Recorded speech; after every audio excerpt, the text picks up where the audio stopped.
Buenas tardes, soy Carla Saraí Merlos Pérez, estudiante de la carrera Licenciatura en Enfermería de la Universidad Dr. Andrés Bello Regional Chalatenango. En este día realizaremos una entrevista con la temática denominada la tuberculosis. Estamos implementando esta entrevista con la finalidad de conocer esta patología desde el ámbito médico. Para ello contamos con la presencia del doctor Luis López Mengíbar. Para usted, ¿cuáles son los factores de riesgo que nos propensa a adquirir esta enfermedad de la tuberculosis? Bueno, existen muchos factores. En primer lugar, el que una persona conviva con un paciente que tenga tuberculosis activa, el lugar también donde vive, si hay hacinamiento, si en una habitación duermen varias personas con la persona que tiene la enfermedad, si la persona enferma asiste a una escuela, los niños que están en el aula con él pues van a estar también expuestos a adquirir la enfermedad cuando asiste a una iglesia, a otro tipo de reuniones. ¿Los diferentes tipos de tuberculosis son causadas por el mismo bacilo o hay uno diferente? Bien, existen 4 tipos de Mycobacterium que pueden producir enfermedades en diferentes partes del cuerpo, pero el Mycobacterium tuberculoso que tiene su principal afectación en los pulmones también puede provocar enfermedades en otros sitios, porque por vía hematógena se puede diseminar al cerebro, a articulaciones, a huesos y a otros órganos del cuerpo. Pero esto quiere decir que el mismo bacilo va a afectar a diferentes partes del cuerpo. Sí, el mismo bacilo de la tuberculosis, el Mycobacterium tuberculoso, puede afectar los pulmones y puede afectar también otras partes del cuerpo. Con respecto al tratamiento, ¿es el mismo que se le da a una persona con tuberculosis extrapulmonar y pulmonar? El tratamiento puede ser diferente, porque si tiene una infección extrapulmonar, hay que darle siempre el tratamiento pulmonar porque el foco primario de infección está en el pulmón, pero hay que darle un tratamiento también al otra área donde el Mycobacterium está afectando. Por ejemplo, si hubiera una infección a nivel de una articulación, además de los antifímicos, los medicamentos para la tuberculosis, hay que darle un antiinflamatorio, hay que darle otros medicamentos, otros antibióticos y hay que darle un sostén a la rodilla, una fijación. ¿Cuáles son los efectos adversos de los medicamentos de la tuberculosis? Los efectos adversos son muy diversos, pero quizás los que más afectan la salud son los efectos gastrointestinales. Aquí vamos a tener, por ejemplo, las náuseas, vómitos, dolor abdominal, un malestar abdominal en general. Y estos son los que hacen que muchas veces los pacientes dejen de tomar los medicamentos. Pero también existen otros efectos adversos como visión borrosa, hormigueo en los dedos de manos y pies. Y hay algunos medicamentos como la rifampicina que puede hacer que la orina se tiña de color anaranjado. Entonces todo esto hay que explicárselo a la persona para que sepa que cuando ocurran es debido al medicamento. ¿Cuáles son los medicamentos que se le dan a una persona que es alérgica a los que ya están establecidos para tratar a una persona con tuberculosis? Sí, existen varios medicamentos que se pueden utilizar cuando no se utilizan los tradicionales. Tenemos, por ejemplo, la amicacina, la etionamida, el ácido paraminosalicílico. Son ejemplos de algunos medicamentos que se usan cuando hay una alergia o cuando hay una resistencia a los antifímicos que originalmente se usan. ¿Usted cree que tomar los medicamentos antes o después de ingerir algún tipo de alimento puede afectar en cuanto a su absorción? Sí, afecta. Para el caso de los antifímicos se recomienda de que se tome con el estómago vacío para que se absorban mejor.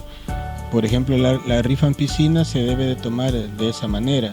Sin embargo, ese es uno de los principales problemas por los cuales la gente deja de tomarlo, ya que estos medicamentos dan diferentes tipos de malestar gastrointestinal, náuseas, vómitos, pero sí, la indicación es de que se deben de tomar con el estómago vacío. Si una persona con tuberculosis ha cumplido con el tratamiento y esta persona se cura, ¿existe la probabilidad de que esta persona vuelva a adquirir esta enfermedad? Y si es así, ¿por qué?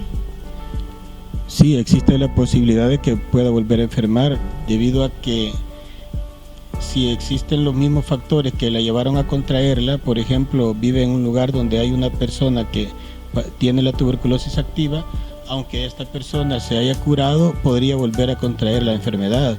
Por eso es de que en estos casos se les da seguimiento a los pacientes y se les están tomando exámenes de control, ¿verdad? Entonces sí existe la posibilidad de que pueda contraer de nuevo la enfermedad, aunque se haya curado completamente. ¿Cuáles son los factores que favorecen y que a la vez interfieren con el tratamiento de la tuberculosis? Bien, algunos factores que favorecen es el que la persona que padece la enfermedad comprenda que el uso adecuado de estos medicamentos le va a curar de la tuberculosis. Entonces, si se logra hacer que la persona entienda esto, el individuo pues va a cumplir con el tratamiento.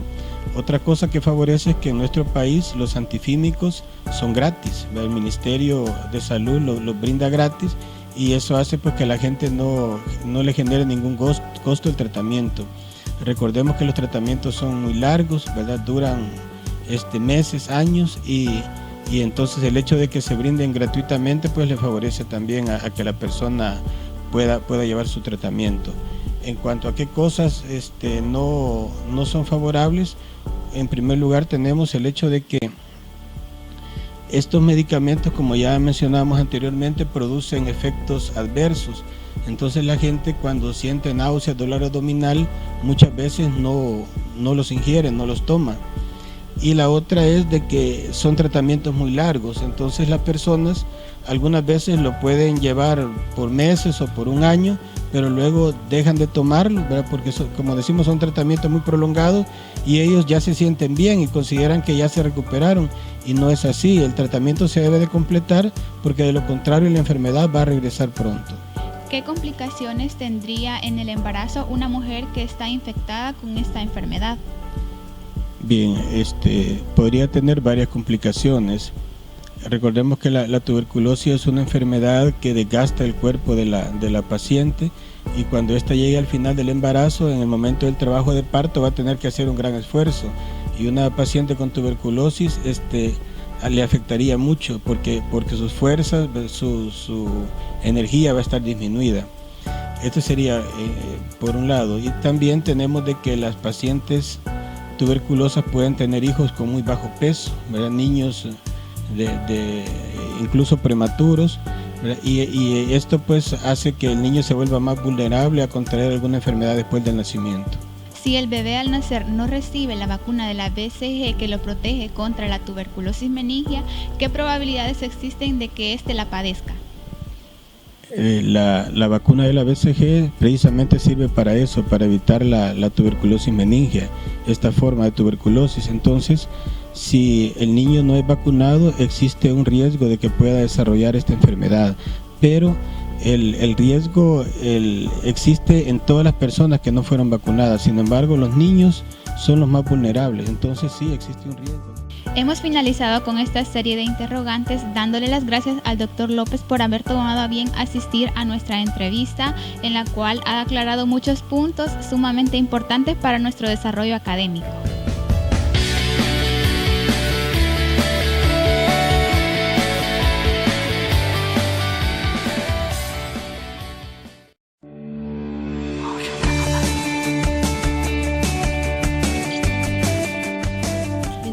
Patricia Oliver Reyes Vázquez.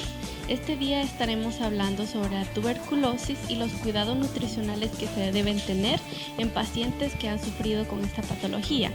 Para ello hemos invitado a la licenciada en nutrición Guadalupe Ayala Franco. Qué mejor manera que informarnos que la opinión de los expertos en la materia. Bienvenida, licenciada. Buenos días, Patricia. Muchísimas gracias por la invitación.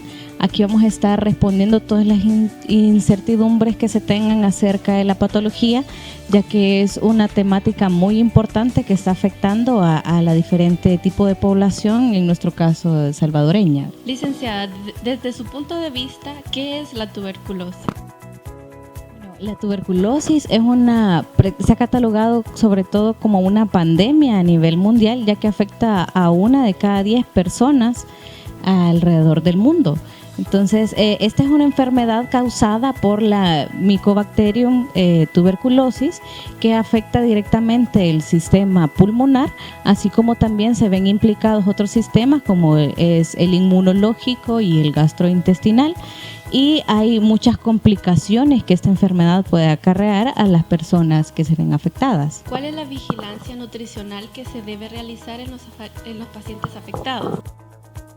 La tuberculosis, como les explicaba anteriormente, afecta diferentes sistemas del cuerpo humano.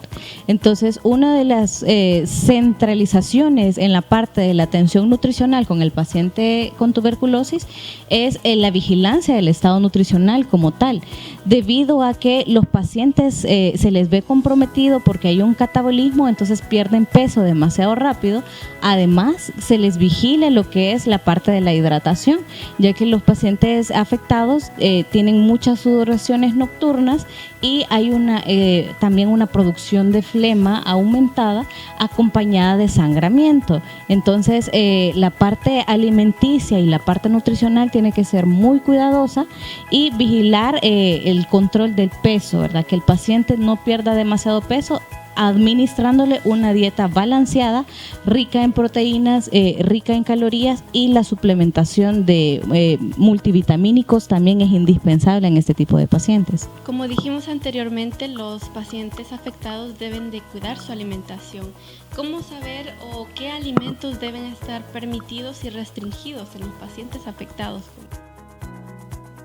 Como les decía, hay que incrementar la ingesta calórica en estos pacientes y el aporte proteico también. Para ellos sí hay algunos alimentos que se ven restringidos, como lo que es los lácteos, ya que la lactosa ayuda a la producción de flema, y habíamos hablado anteriormente de que hay una producción de flema en estos pacientes, ¿verdad? Entonces hay que administrarles también una dieta baja en carbohidratos, porque los carbohidratos aumentan la producción de dióxido de carbono a nivel pulmonar, y esto les puede seguir deteriorando la función como tal de los pulmones. Entonces, básicamente sería lo del incremento de la proteína y las calorías y la reducción en la ingesta de los carbohidratos, siempre y cuando este tiene que ser vigilado y controlado por el especialista, ¿verdad? Que el nutricionista tiene que ser el encargado de la administración de este tipo de dietas, siempre y cuando, ¿verdad?, tomando en cuenta lo que son sus requerimientos energéticos totales, las demandas nutricionales que el paciente tenga, así como su edad, su peso y la parte socioeconómica, porque los pacientes con tuberculosis puede ser que estén en la etapa crítica, hospitalizados, donde haya una mayor vigilancia de este estado nutricional, pero muchos son pacientes ambulatorios. En el caso también que tenemos en los reos, que hay muchos casos de tuberculosis a nivel de estas instancias. Entonces, no hay una vigilancia médica específica para cada uno de los pacientes afectados. Entonces, se le tiene que dar un trato individualizado a cada uno dependiendo de sus requerimientos y de sus necesidades. ¿Cuál es la relación de los alimentos con el sistema inmunológico?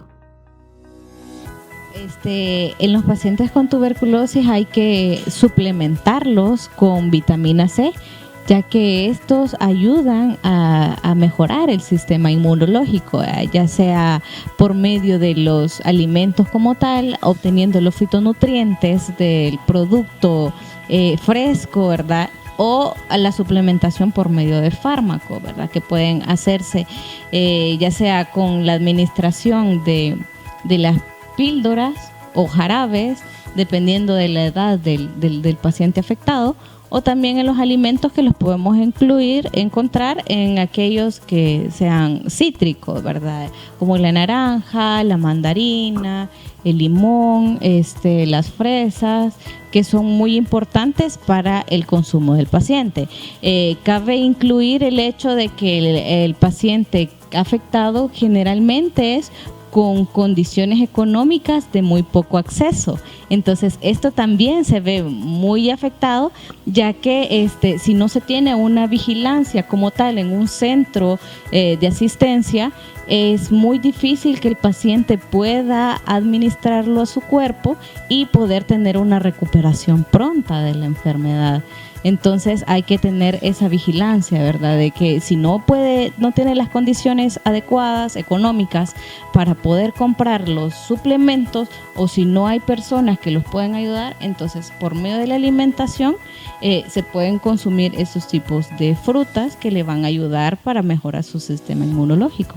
Licenciada, ¿existe un mito o realidad acerca de la temperatura de los líquidos? Pues realmente sí es un mito, podemos decirlo así, porque no hay alguna certificación científica o algún experimento que se haya hecho relacionado a que las temperaturas frías afecten o perjudiquen al sistema pulmonar, ¿verdad?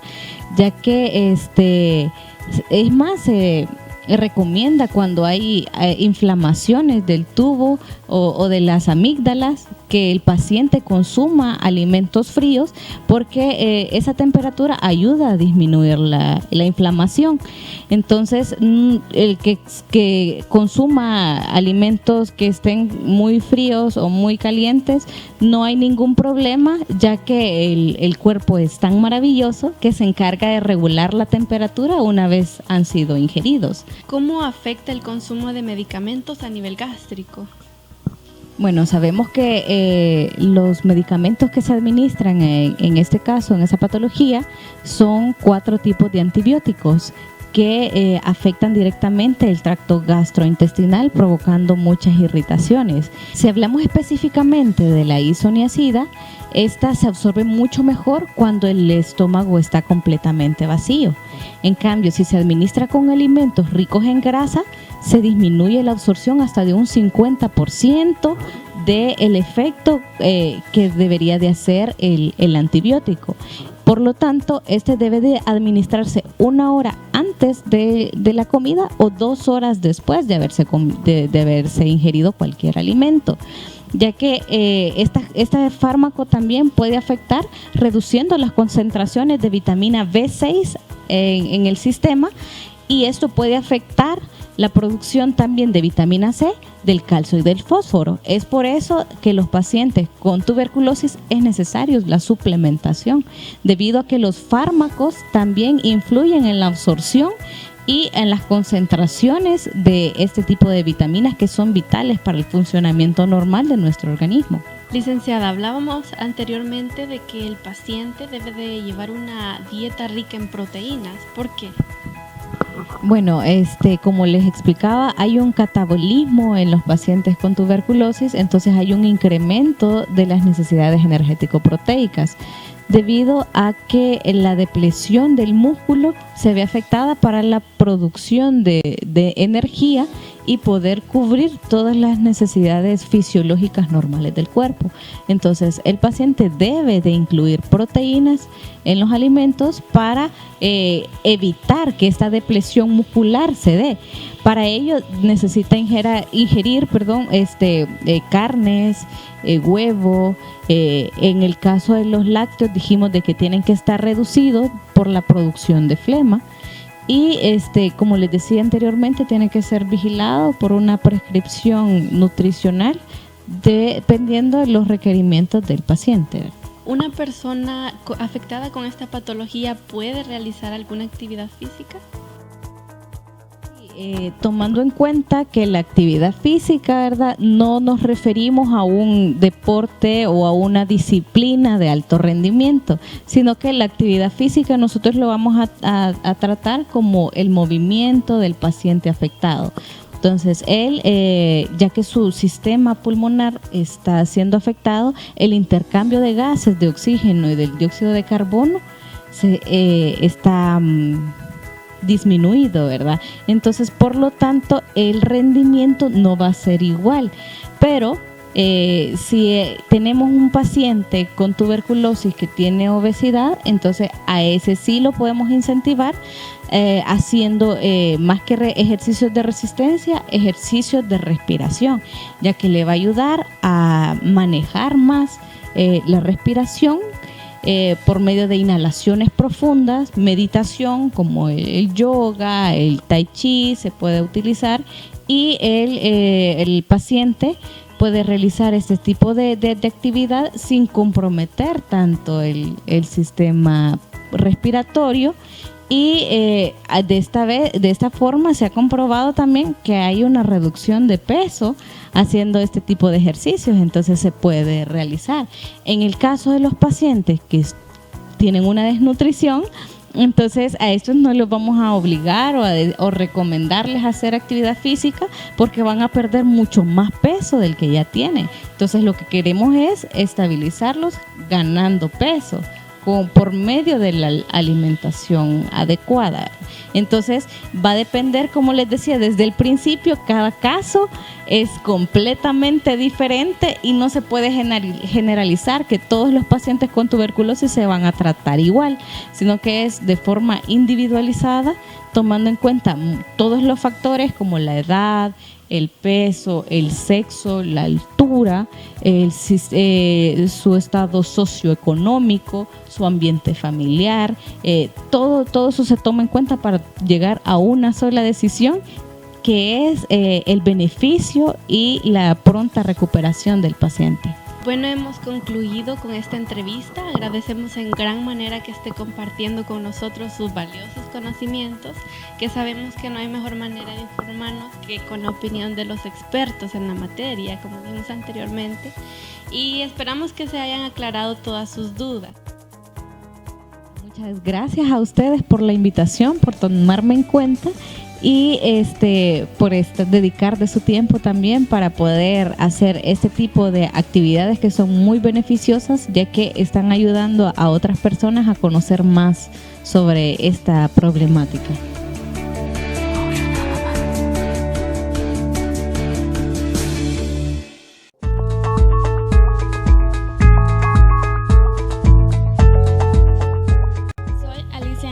López Mengíbar, estudiante de la carrera de licenciatura en enfermería de la Universidad Dr. Andrés Bello, regional de Chalatenango. Este día estamos realizando lo que es una entrevista sobre la patología de la tuberculosis, vista desde el ámbito psicológico. Para ello contamos con la presencia de la licenciada Guadalupe Avelar Ochoa, quien nos ayudará a saber un poco más sobre dicha enfermedad. Buenas tardes, licenciada. Nosotros quisiéramos saber si una persona con tuberculosis puede presentar algún trastorno psicológico. Bien, buenas tardes. Realmente, desde el punto de vista psicológico, alguien con tuberculosis definitivamente, como decir algo severo, no. Pero sí puede darse en él o en ella lo que es el trastorno depresivo. A veces puede tener cambios abruptos de humor que oscilan entre la bipolaridad y también lo que es el trastorno de ansiedad, la baja autoestima, pero por decir algo crónico o severo, no. Y psicológicamente a la familia, ¿cómo afecta que su familiar sufra la enfermedad? Bien, la familia se ve dañada en el sentido de que ya no pueden tener, como decirlo así, una convivencia natural. Entonces hay ansiedad, tristeza, esa incertidumbre ante ellos, entonces no es algo natural en la familia. Y cuando hablamos de la autopercepción de la enfermedad, ¿es la misma entre hombres y mujeres o hay alguna diferencia? Pues si hablamos de la manera de cómo se percibe la enfermedad, podríamos ver, ¿verdad? Entre hombres y mujeres hay ciertas diferencias, pero más allá como de determinar a quién le afecta más, si al hombre o a la mujer, tendríamos que hablar de la personalidad, porque en sí es al individuo como tal que afecta, ¿verdad? No es más a las mujeres, aunque algunos podrían decir sí, ¿verdad? Por su personalidad, que es más sensible, que la mujer en algunas ocasiones tiende a ser como más vulnerable a los aspectos emocionales, y los hombres quizás por el aspecto cultural son un poquito más como más resistentes a este tipo de situaciones. Sin embargo, yo creería que no se trata en sí de la diferencia entre hombres y mujeres, sino más bien de personalidades individuales, que depende mucho del tipo de personalidad del sujeto. De esa manera se va a ver afectado, no tanto así si es de un hombre o si es de una mujer. ¿Y cómo una persona con tuberculosis percibe su imagen física debido a los cambios desagradables que se dan en su imagen debido a la enfermedad? Bien, hay todo un compendio, ¿verdad?, de ideas que tiene la persona que sufre esta enfermedad, sobre todo el hecho del deterioro de su autoconcepto. ¿Por qué? Porque al mirarse al espejo se va a ver deteriorado, ¿verdad? Su salud, su apariencia, ojeras, el cansancio, que no puede dormir por las noches y todo eso. Entonces, a la larga eso le va a afectar en su autoestima. ¿Por qué? Porque se va a sentir un poquito desanimado, ¿verdad? Un poquito triste por su apariencia. Entonces sí, es una persona que en definitiva sufre y sufre mucho. ¿Cómo qué factores psicológicos puede anteceder una persona que sufre la enfermedad de la tuberculosis? Bien, hay varios factores, ¿verdad? Entre ellos está lo que es la personalidad insegura, las personalidades que son demasiado irritables, por decirlo así, o que son demasiado exigentes, personas con baja tolerancia a la frustración. ¿Por qué? Porque son seres humanos que les cuesta controlar su parte emocional. Entonces esto se vuelve más bien un factor que genera estrés, y a la larga el estrés y otras enfermedades vienen a deteriorar lo que es el sistema inmunológico. Si una persona tiene baja tolerancia a la frustración, si una persona es excesivamente exigente consigo mismo, entonces, o tiene mucho rigor consigo mismo, eso está deteriorando lo que es su sistema inmunológico, ¿verdad? Sus defensas se vuelven más vulnerables. Entonces, alguien con un temperamento así como un poquito dominante y que no sabe controlar sus emociones es vulnerable, ¿verdad? Tiene como la predisposición a padecer esa enfermedad desde el sentido psicológico. A nivel social, ¿cómo se ve afectada una persona que sufre tuberculosis? Bien, desde el aspecto psicológico, ¿verdad? La parte social es determinante y es fundamental. ¿Por qué?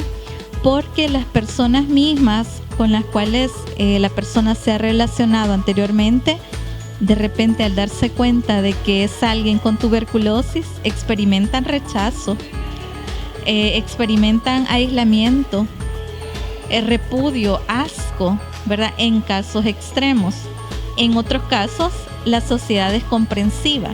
Pero ¿cuándo es comprensiva? Cuando la persona ya tiene entendimiento de qué es la enfermedad y que sabe que puede relacionarse, ¿verdad? Sin que eso le pueda afectar. Sabemos que hay que ser prudentes en cuanto a la relación que hay que tener con una persona con tuberculosis, pero no por eso la debemos de aislar, ¿verdad? No por eso nosotros la vamos a hacer a un lado, sino que también hacerla parte del día a día, ¿verdad? Entonces, en esa medida la persona se va a ver menos discriminada. ¿Y en un niño con tuberculosis puede haber algún retraimiento social? Depende, ¿verdad? Depende mucho de la manera en que haya sido educado y la manera en que la familia conciba la enfermedad. ¿Por qué?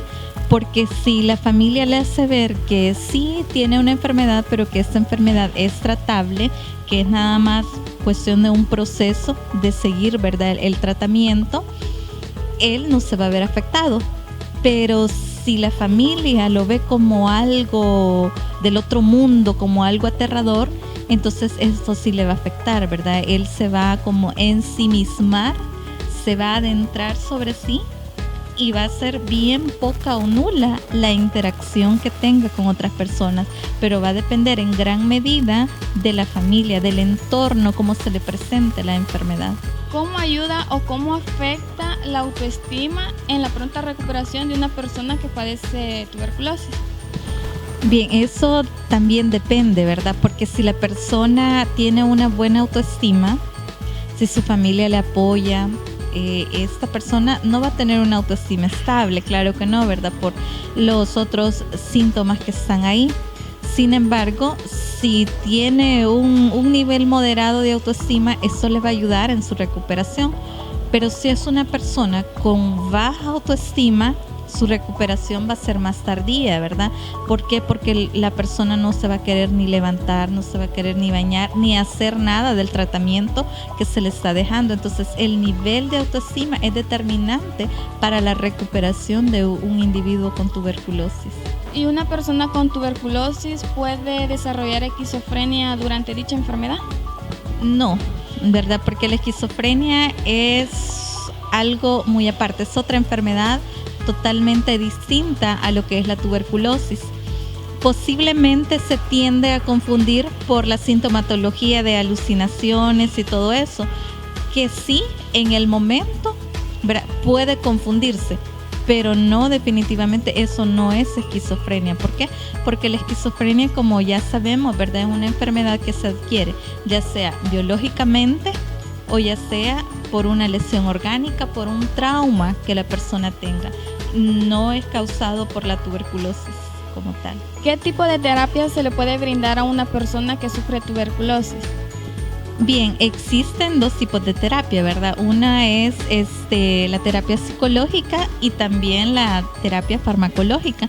Una persona con enfermedad de tuberculosis necesariamente debe someterse a un tratamiento con medicamentos para poder estar bien, ¿verdad? Pero así también en el aspecto psicológico debe de recibir una intervención de un especialista.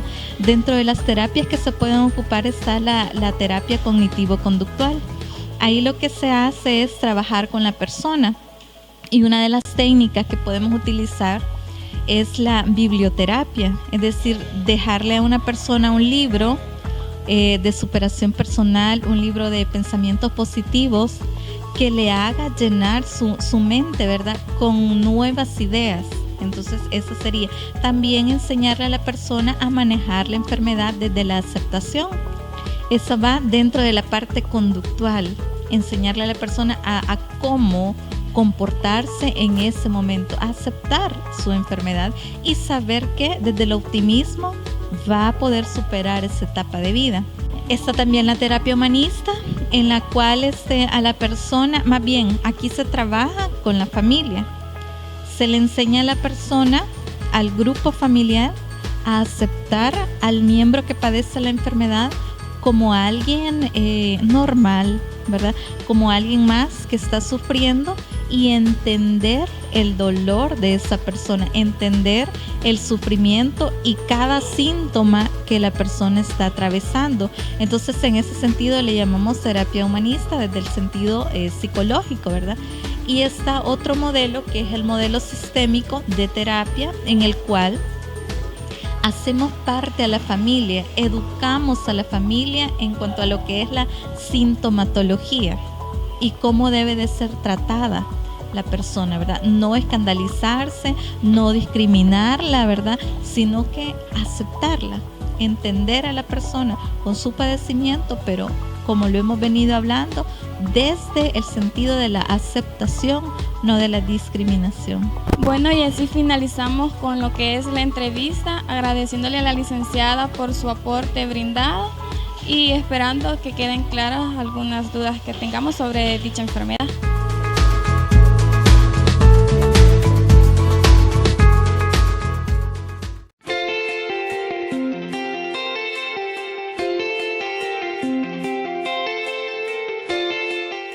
Hola, mi nombre es Lisette Ericelda Rodríguez. En esta ocasión nos encontramos realizando una entrevista de la tuberculosis en el ámbito ético-legal. Para ello contamos con la amena presencia del licenciado Óscar Orlando Santos. Muy buenos días, licenciado. En esta ocasión queremos hacerle una serie de preguntas y como primera pregunta quisiera preguntarle a usted qué opina sobre cuando a una persona se le hace un tipo de discriminación respectivamente a la enfermedad.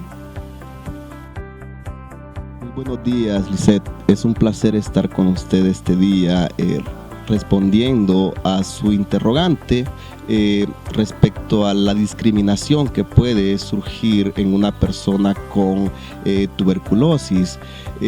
Desde nuestra Constitución de la República nos establece que la salud es un bien de todos los salvadoreños y por ende no debe de existir ningún tipo de discriminación por motivos de ninguna índole, mucho menos por motivos de enfermedad.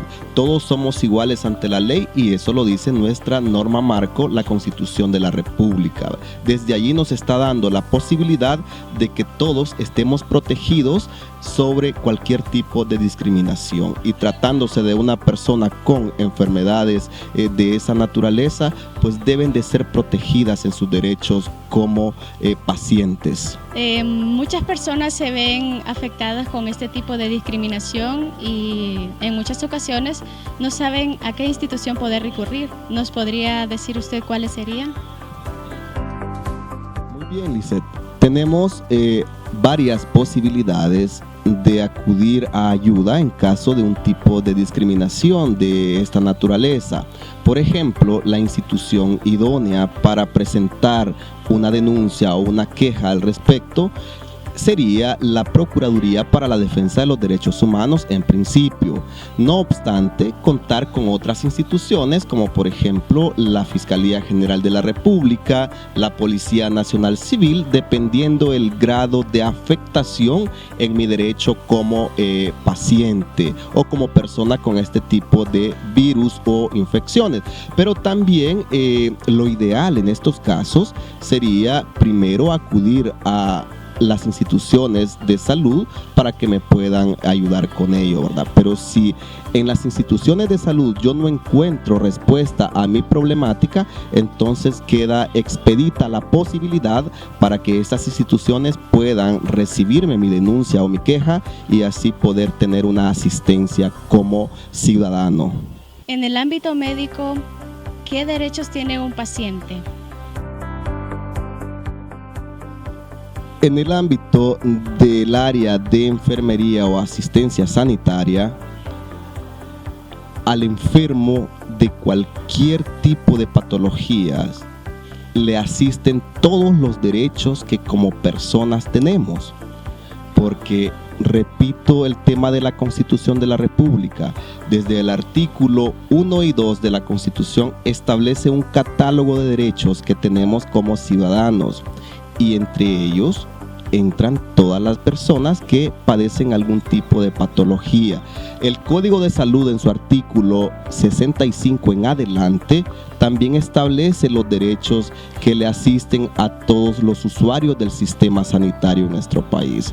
Entonces, desde el derecho a la vida hasta el derecho a la salud, es obligación del Estado garantizárselos adecuadamente y organizar las instituciones que deben de brindarle asistencia a una persona con cualquier tipo de enfermedad.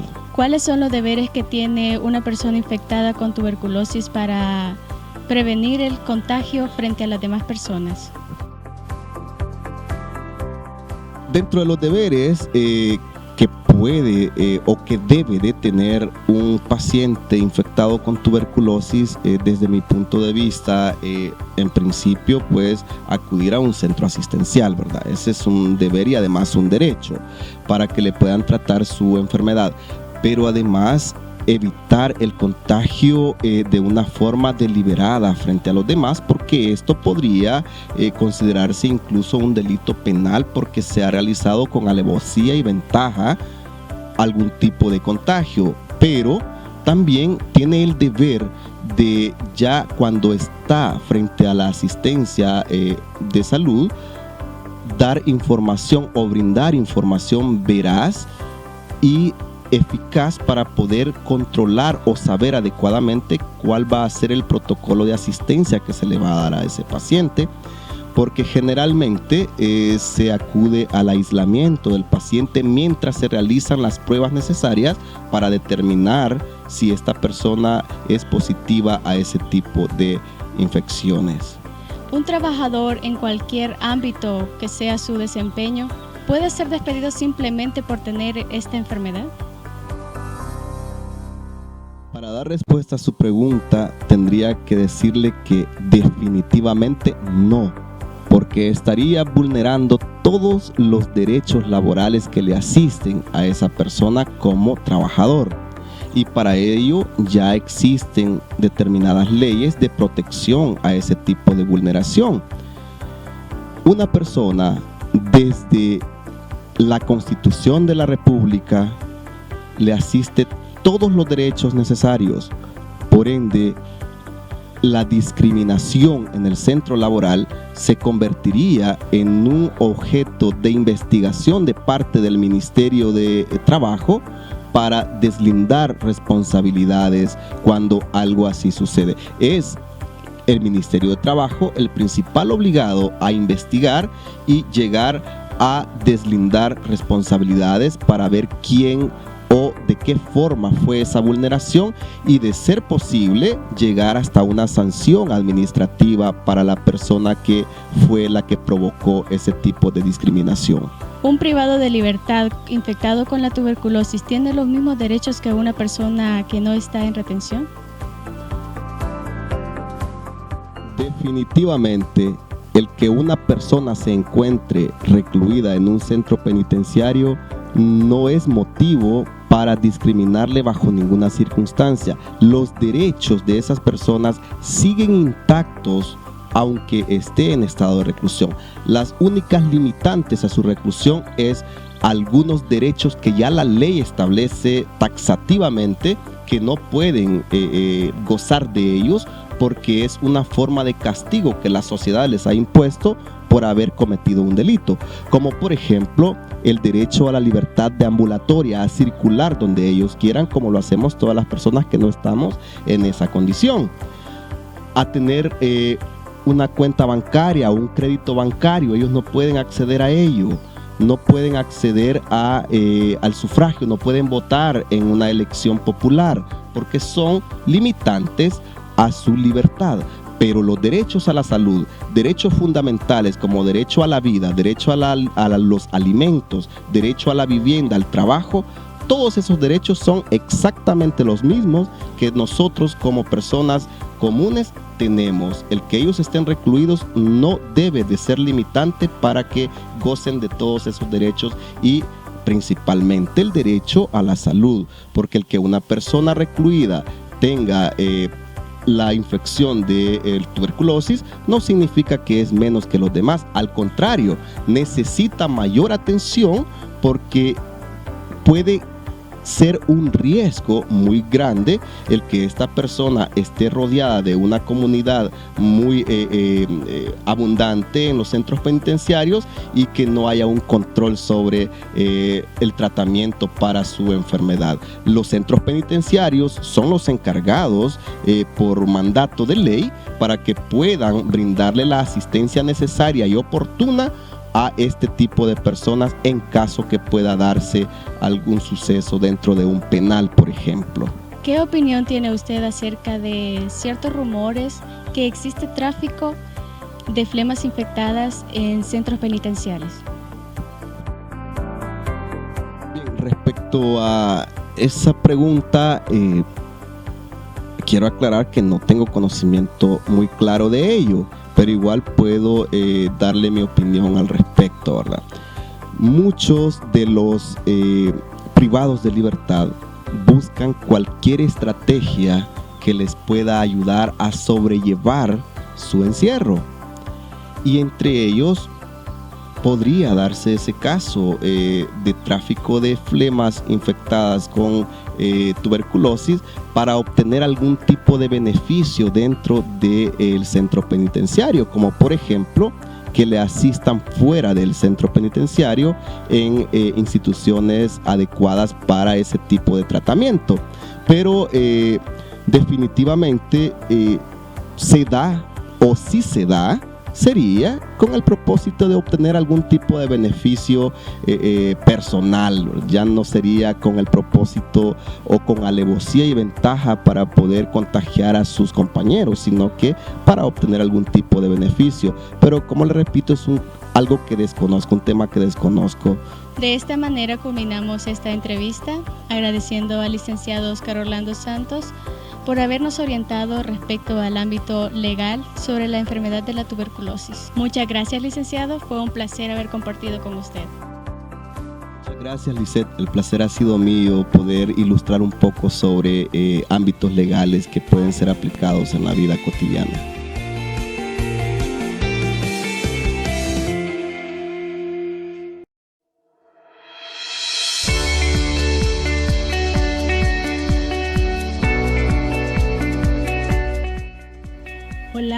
nombre es Maybelline Yaritza Landaverde Orellana. Soy estudiante de licenciatura en enfermería de la Universidad Dr. Andrés Bello, Regional Chalatenango. Nos encontramos haciendo una entrevista acerca de la enfermedad de tuberculosis desde el punto de vista de enfermería. En este momento nos encontramos con el licenciado Córdoba para que pueda responder a nuestras interrogantes. Muy buenas tardes, licenciado. Muy buenas tardes. Para mí es un placer estar acá y es un gusto y estoy dispuesto a contestar todas sus interrogantes. Para iniciar, ¿podría decirnos cuáles son las normas de diagnóstico de la tuberculosis? Sí, para el diagnóstico de la tuberculosis hay ciertas normas que se rigen por un lineamiento técnico dado por el Ministerio de Salud.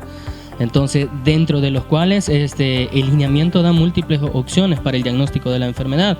Entonces, siendo la más conocida hasta hoy en día, las pruebas de la BK, la baciloscopía.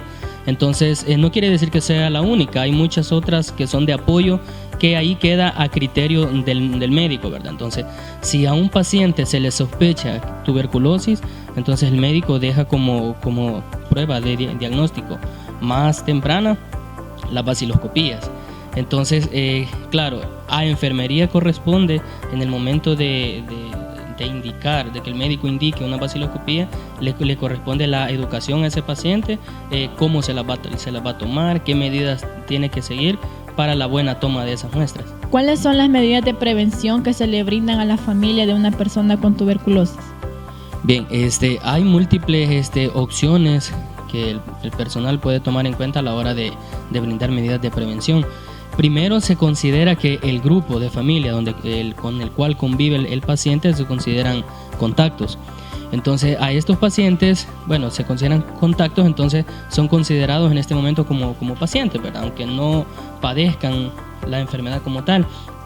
Pero se le brinda un tratamiento farmacológico o quimioprofiláctico, entonces con un medicamento antituberculoso por 6 meses. Entonces, de una manera preventiva, por eso es quimioprofiláctico, ¿verdad? Entonces, ya en el hogar, al paciente que ya ha sido diagnosticado con tuberculosis, si existiese la posibilidad por las noches de que este paciente duerma en una habitación solo. Entonces, para evitar así, si el paciente tose o si el paciente pues genera algún tipo se levanta en la noche o lo que sea, entonces evitar el contacto con su familia. Entonces, que en el hogar ahí tengan una ventilación, o sea, que haya una mayor ventilación natural, ¿verdad? Entonces, ventanas abiertas, siempre y cuando las condiciones climáticas lo permitan. Entonces, otra medida que se lleva a cabo es, si es durante el día, que el paciente pase la mayor parte del día fuera de la casa. Entonces, si no fuese posible, pues se le recomienda que el paciente use mascarillas quirúrgicas, ¿verdad? Para evitar así la propagación de la bacteria. ¿Cuánto tiempo dura el tratamiento de la tuberculosis? Bien, desde el momento que un paciente ha sido diagnosticado con tuberculosis, se tiene que iniciar el tratamiento en los primeros 5 días. Entonces, el tratamiento consta de 2 fases. La fase 1, que es la fase intensiva, se considera así. Entonces, el paciente tiene que tomar 4 medicamentos en una sola toma durante un periodo de 2 meses. Todos los días, exceptuando los días domingos. La segunda fase del tratamiento son 2 medicamentos los que el paciente tiene que tomar de una sola toma durante 4 meses. Entonces, ahí sería los días lunes, miércoles y viernes. Esto es en caso de un paciente que ha sido diagnosticado por primera vez, ¿verdad? Entonces, se aplican normas diferentes en caso de grupos de riesgo, por ejemplo, pacientes que están en las cárceles o pacientes que tienen coinfección, tuberculosis y VIH. ¿Qué medidas se toman cuando una persona con tuberculosis por cualquier razón abandona su tratamiento? Bueno, en primer lugar, se le tendría que explicar al paciente en primera instancia, por parte del personal de enfermería, que es quien tiene más contacto directo ya en el momento que tiene que ver con el tratamiento, con la administración del tratamiento. Entonces, se le tiene que explicar a este paciente que según el lineamiento técnico para el control de la tuberculosis acá en El Salvador, tiene una base legal. Entonces, como base legal, también el paciente está obligado a terminar el tratamiento, está obligado a tomar el tratamiento. Entonces, si en un caso un paciente abandona el tratamiento, entonces cae en responsabilidad legal por parte del paciente. Entonces, dentro de las medidas de enfermería ahí sería el seguimiento, la búsqueda de este paciente, ¿verdad? La búsqueda, el control, y hablar con él, o sea, hablar, dar una consejería y explicarle toda esta base legal si es que no se le explicó antes, de manera que el paciente pues retome el tratamiento. ¿Qué medidas se tomarían en cuenta en caso de que una persona vuelva a recaer de la enfermedad después de haber cumplido el tratamiento médico? Estos son los casos que se conocen como recaídas. En estos casos el tratamiento se repite, al igual que en la categoría 1. Entonces, esta se considera la categoría 2. Entonces se repite el tratamiento, entonces son 2 fases igual. La fase número 1, que es la fase intensiva 1 siempre, son los mismos medicamentos, solo que se le agrega uno más, que es el que combate la resistencia bacteriana. Entonces son 3 meses, los 6 días antes mencionados, entonces exceptuando los días domingos. Entonces la segunda fase, que es la fase ya todavía más intensiva de continuidad, entonces en esta fase los mismos medicamentos, ¿verdad? Entonces que se mencionan en la categoría número 1, pero solamente los días lunes, miércoles y viernes. En caso de pacientes que estén en las cárceles o grupos de riesgo, como también es el caso de los pacientes con VIH y que han sido diagnosticados con tuberculosis, el tratamiento es todos los días. Entonces esa es la única diferencia. ¿Qué tipo de cuidados de enfermería se le brinda a una persona con tuberculosis? Bueno, los cuidados de enfermería a una persona que tenga tuberculosis van ligados más que todo a la fase de asistencia. O sea, primero, ¿verdad?, la educación, que no tiene que faltar. Entonces, para cualquier cosa, para cualquier tratamiento, para cualquier examen o lo que sea que un paciente vaya a ser sometido, entonces la primera función de enfermería es orientación, educación sobre las medidas de prevención, pero igual estamos hablando que el paciente ya tiene la enfermedad, ¿verdad? Entonces, si un paciente tiene que ingerir el tratamiento médico, tomarse el medicamento, entonces enfermería tiene que estar ahí pendiente de que el tratamiento sí se tome. Entonces, por eso enfermería tiene protagonismo en lo que se llama TAES, el tratamiento acortado, estrictamente supervisado en este caso. ¿Cuál es la fase más complicada para brindar los cuidados de enfermería? Bueno, esto va a depender de cómo se inició el tratamiento inicial, ¿verdad? Entonces, en realidad no existe una fase complicada como tal, sino que como repito, esto va a depender de cómo se inició el tratamiento con el paciente, la confianza que como enfermería se logró generar con él. Entonces, de eso va a depender mucho el éxito también del tratamiento, ¿verdad? Y lo que va encaminado a los cuidados, quizás complicación un poco a la hora de aplicar los cuidados es en aquellos pacientes que por una u otra razón abandonaron el tratamiento. Entonces quizás hay un poco de énfasis en la parte de enfermería a la hora de buscar nuevamente a estos pacientes. ¿Cuáles serían las recomendaciones que se le brindan a los contactos del paciente en cuanto a su trato? Bueno, primero, no discriminar, ¿verdad? Porque al menos esta patología de la tuberculosis, al igual que el VIH, que una infección por VIH, se tiende muchas veces a decirle a una persona, ahí está el tuberculoso, ahí está el sidoso. Entonces son palabras que se deben de omitir, ¿verdad? Entonces entendemos de que quizás porque sea la familia no va a pasar esto así, ¿verdad? Pero por si acaso siempre se orienta a la familia en ese punto, que el hecho de que el paciente tenga esta enfermedad no quiere decir que se va a discriminar. Entonces, más aún cuando el paciente ha comenzado el tratamiento y se le ve interés en el paciente en mejorar, ¿verdad? Entonces ahí las recomendaciones que van ligadas a la familia es uno, tomar medidas preventivas, eso sí. Entonces, porque si el paciente ya tiene la enfermedad, entonces la familia se convierte en contactos y es un grupo de riesgo. Entonces, quizás más que todo encaminado a eso, a la prevención en cuanto a ellos y en cuanto al trato que tengan con ellos, en el mayor de los casos posible, el apoyo que siempre tiene que tener, ¿verdad? Acordémonos de que un paciente que esté en tratamiento contra la tuberculosis, el mayor apoyo es la familia. Entonces muchos pacientes abandonan el tratamiento porque no encuentran este apoyo en la familia principalmente. Entonces, y en el caso de enfermería, pues encaminar eso, ¿verdad? El apoyo a la familia a este paciente. ¿Qué medios utilizaría usted para que la población esté informada en cuanto a la enfermedad de la tuberculosis? Bueno, hoy en día existen muchos medios por los cuales divulgar información. Entonces, desde lo más común, ¿verdad?, que conocemos ahora, radio, televisión, prensa escrita, lo que sea, libros. Entonces el Ministerio de Salud incluye dentro de su campaña la utilización de trípticos, brochura, etcétera. Entonces que se dan en las unidades de salud, lo cual está bien, pero hay una manera quizás mucho más eficaz de hacer llegar información a la población acerca de esta enfermedad y de muchas más enfermedades. Entonces, como son los medios, las redes sociales hoy en día, Facebook, Instagram, o sea, ¿quién no tiene ahora red social? Entonces la información se puede hacer llegar mucho más eficazmente a las personas. Y ahora pues incluso niños también tienen acceso a eso, ¿verdad? Entonces, ¿por qué no utilizar esta plataforma para que la población se eduque respecto a esta enfermedad? Licenciado, agradecerle de antemano por el tiempo que nos ha brindado, ya que este aporte nos será de gran ayuda en la investigación que tenemos como grupo acerca de la patología de la tuberculosis. Bueno, muchas gracias a ustedes también por haberme tomado en cuenta, y no dudamos de que todo esfuerzo es válido en pro de la educación de la población. Muchas gracias.